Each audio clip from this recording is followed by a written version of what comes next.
नमस्कार, ultimate law associate में आपका स्वागत है। इस सेशन में हम लॉ ऑफ टॉर्ट्स के कुछ इंपॉर्टेंट पॉइंट डिस्कस करेंगे जो upcoming Bihar judicial preliminary examination के लिए मोस्ट इंपॉर्टेंट है और उसमें से क्वेश्चन आने ही आने हैं। स्टार्ट करने से पहले अगर आप हमारे चैनल पर नए हैं तो हमारे चैनल को सब्सक्राइब कर लीजिए और बेल आइकॉन को प्रेस पे ऑल टिक कर लीजिए, जिससे आपको नोटिफिकेशन मिलती रहे। स्टार्ट करते हैं। पहला पॉइंट देखते हैं कि अपकृत को गठित करने के लिए प्रतिवादी के द्वारा कुछ कार्य या लोप होना चाहिए। कुछ कार्य या लोप होना चाहिए। प्रतिवादी के कार्य या लोप से वादी के विधिक अधिकार का उल्लंघन होना चाहिए। तो प्रतिवादी के द्वारा कुछ कार्य या लोप होना चाहिए और उस कार्य या लोप से वादी के विधिक अधिकार का उल्लंघन होना चाहिए। अपकृत गठित होने के लिए यह आवश्यक है। नेक्स्ट देखते हैं, अपकृत विधि की एक परिभाषा दी गई है और यह परिभाषा सामंड के द्वारा दी गई है। अपकृत एक दीवानी दोष है जिसका उपचार सामान्य विधि के अनुसार अनिर्धारित नुकसानी की कार्रवाई है और जो एकमात्र न्यास भंग या अन्य किसी सामयिक आभार का उल्लंघन मात्र नहीं है। यह किसके द्वारा दी गई है यह परिभाषा? तो यह परिभाषा सामंड के द्वारा दी गई है। सामंड के द्वारा परिभाषा दी गई है। क्या है सामंड की परिभाषा? कि अपकृत एक दीवानी दोष है जिसका उपचार सामान्य विधि के अनुसार अनिर्धारित नुकसानी की कार्रवाई है और जो एकमात्र न्यास भंग या अन्य किसी सामयिक आभार का उल्लंघन मात्र नहीं है। तो अपकृत विधि की परिभाषा सामंड ने दी है। नेक्स्ट पॉइंट है, अपकृत विधि से संबंधित कबूतर खाने का सिद्धांत, जिसे कि हम पिजन्स होल थ्योरी भी कहते हैं, किसने प्रतिपादित किया? तो सामंड ने प्रतिपादित किया।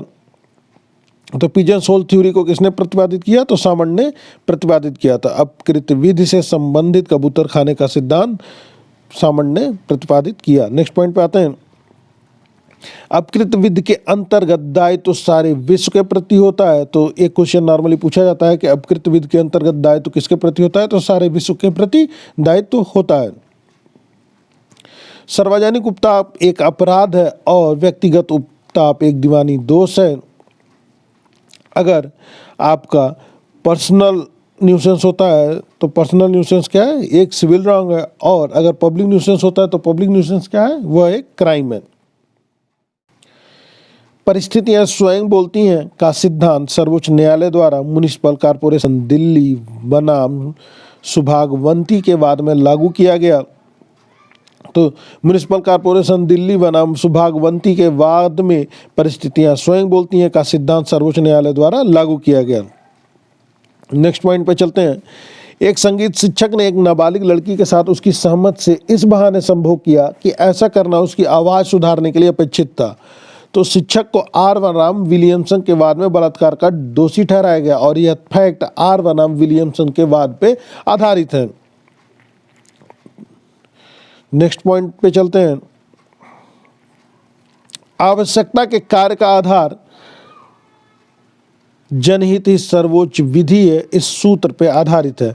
आवश्यकता के कार्य के आधार पर बचाव जनहित ही सर्वोच्च विधि है, इस सूत्र पे आधारित है। एसबी बनाम वाइट का अग्र निर्णय किससे संबंधित है? तो इंजूरियस एंड डैमनम से संबंधित है। बिना हानि के क्षति से संबंधित, यह कई बार पूछा हुआ है। तो एसबी वर्सेस वाइट का केस किससे संबंधित है? तो इंजूरियस एंड डैमनम से संबंधित है, बिना हानि के क्षति से। और एक और केस है ग्लोस्टर ग्रामर स्कूल का केस है, वो डैमनम साइम इंजूरिया से संबंधित है। डैमनम साइम इंजूरिया का मतलब बिना क्षति के हानि और इंजूरियस एंड डैमनम मतलब बिना हानि के क्षति। तो एसबी वर्सेस वाइट का केस इंजूरियस एंड डैमनम से संबंधित है, बिना हानि के क्षति से संबंधित है। और ग्लोस्टर ग्रामर स्कूल का वाद बिना क्षति के हानि से संबंधित है, डैमनम साइन इंजूरिया से संबंधित है। पॉइंट पर चलते हैं।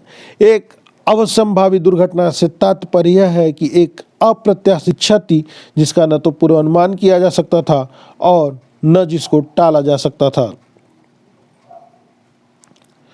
सामंड के अनुसार जिस प्रकार अपराध विधि में ऐसे अनेक नियम सम्मिलित रहते हैं जो विशिष्ट अपराधों की स्थापना करते हैं, उसी प्रकार अपकृत्यों की विधि में ऐसे अनेक नियम सम्मिलित रहते हैं जो विशिष्ट क्षतियों की स्थापना करते हैं।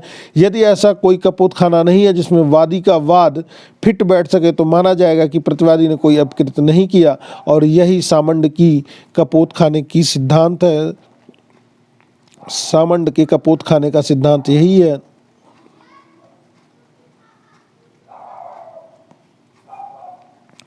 तो सामंत के कपूत खाने का सिद्धांत क्या है? तो सामंत के कपूत खाने का सिद्धांत यह है कि जिस प्रकार अपराध विधि में ऐसे अनेक नियम सम्मिलित रहते हैं जो विशिष्ट अपराधों की स्थापना करते हैं, उसी प्रकार अपकृत्यों की विधि में ऐसे अनेक नियम सम्मिलित रहते हैं जो विशिष्ट क्षतियों की स्थापना करते हैं। यदि ऐसा कोई कपूतखाना नहीं है जिसमें वादी का वाद फिट बैठ सके तो माना जाएगा कि प्रतिवादी ने कोई अपकृत्य नहीं किया। नेक्स्ट पॉइंट है, निकोलस वर्सेस मार्शलैंड का केस दैवकृत के प्रतिवाद पर एक निर्देशक वाद है। निकोलस वर्सेस मार्शलैंड का केस दैवकृत के प्रतिवाद पर एक निर्देशक वाद है। नेक्स्ट देखते हैं, वालंटी नॉट फिट इंजूरिया की क्या विवक्षा है? तो वालंटी नॉट फिट इंजूरिया की विवक्षा यह है कि अपकृत पक्ष ने जोखिम के लिए सहमति दी थी। वालंटी नॉट फिट इंजूरिया की यह विवक्षा है कि अपकृत पक्ष ने जोखिम के लिए सहमति दी थी। नेक्स्ट पॉइंट है, अपकृत के लिए अपरिनिर्धारित नुकसानी उचित उपचार की कार्रवाई है। तो उचित उपचार, अपकृत के लिए उचित उपचार की कार्रवाई क्या है? तो वह अपरिनिर्धारित नुकसानी। नेक्स्ट, किसने अपनी पुस्तक का नाम लॉ ऑफ टॉर्ट रखा? तो विनफील्ड ने अपनी पुस्तक का नाम लॉ ऑफ टॉर्ट रखा। विनफील्ड ने अपनी पुस्तक का नाम लॉ ऑफ टॉर्ट रखा। और लॉ ऑफ टॉर्ट्स किसकी है? तो वो सामंड की है, जिसमें टॉर्ट्स आ गया वो सामंड की, और जिसमें टॉर्ट्स नहीं है वो विनफील्ड की। जिसमें जो टॉर्ट है वो विनफील्ड की और जिसमें जो टॉर्ट्स है वो सामंड की। कृष्ण ने कहा कि अपकृत असंख्य है न कि सीमित या संहिताबद्ध। तो यह लॉर्ड काम्डेन ने कहा था। लॉर्ड काम्डेन ने कहा कि अपकृत्य असंख्य है, न ही सीमित और न ही संहिताबद्ध।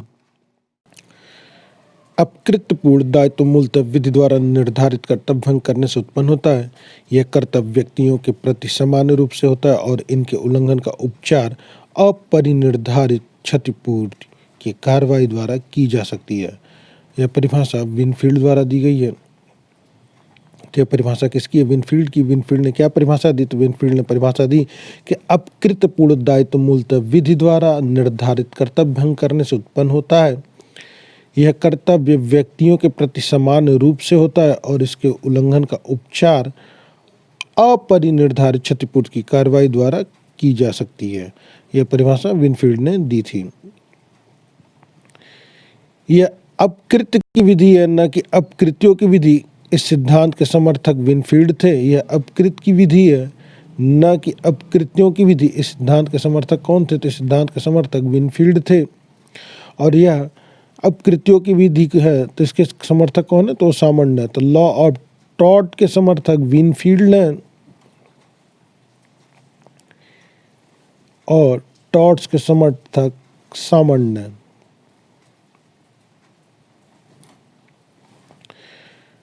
अपकृत्य व्यक्तिबंधी अधिकार का उल्लंघन होता है। किस अधिकार का उल्लंघन होता है? तो व्यक्तिबंधी अधिकार का उल्लंघन होता है। नेक्स्ट पॉइंट देखते हैं, अपकृत्य विधि द्वारा निर्धारित कर्तव्य का उल्लंघन है।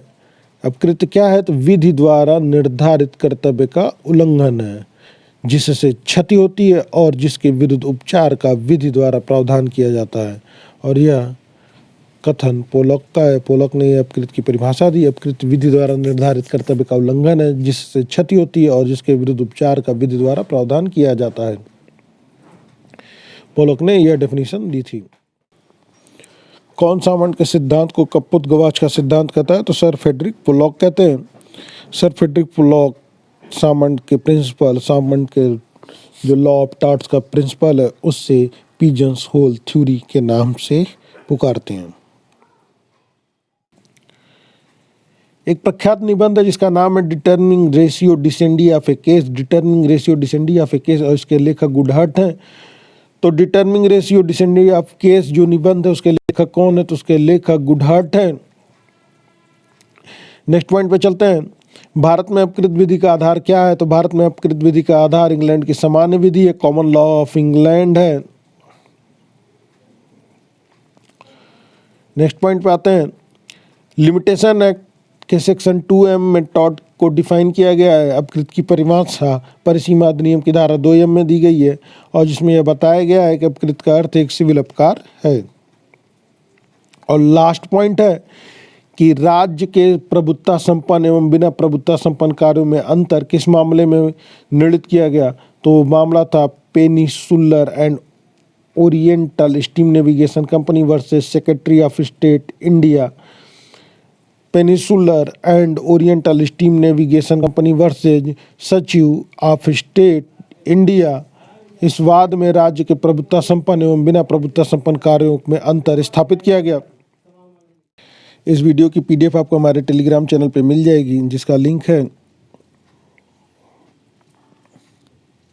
बिना स्पेस के सिविल जज, या फिर आप टाइप कर सकते हैं सर्च बॉक्स में @सिविल जज बिना स्पेस के, और आप हमारे टेलीग्राम चैनल से जुड़ जाएंगे। बिहार जुडिशरी प्रीलिमिनरी एग्जामिनेशन के लिए जो लोग भी हमारी पेड मेंबरशिप लेना चाहते हैं वो कांटेक्ट करके ले सकते हैं। जीएस के मोस्ट प्रोबेबल क्वेश्चन के सेट हैं जो कि हिंदी और इंग्लिश में